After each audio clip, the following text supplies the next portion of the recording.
ನವಜಾತು ಹೆಣ್ಣು ಮಗುವನ್ನ ಮುಳ್ಳಲ್ಲಿ ಬಿಸಾಡಿದ ಪಾಪಿಗಳು.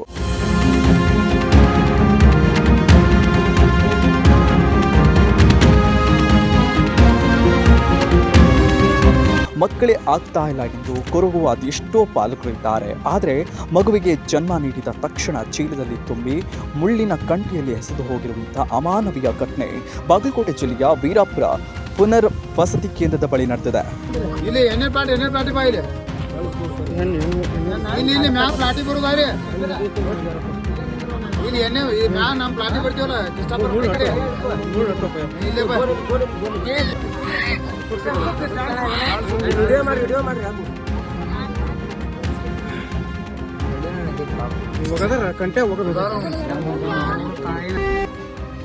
ಮಗುವಿನ ಅಳುವಿನ ಶಬ್ದ ಕೇಳಿದ ಸ್ಥಳೀಯರು ಚೀಲದಿಂದ ಮಗುವನ್ನು ತೆಗೆದು ನೋಡಿದ್ದಾರೆ.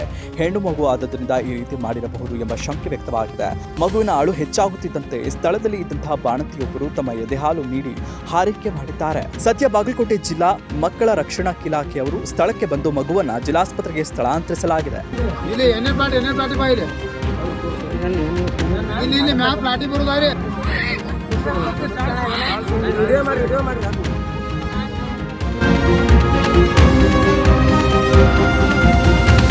ಇನ್ನಷ್ಟು ಅಪ್ಡೇಟ್ಗಳಿಗಾಗಿ ಫಾಲೋ ಮಾಡಿ ವಿಜಯ ಧ್ವನಿ ನ್ಯೂಸ್.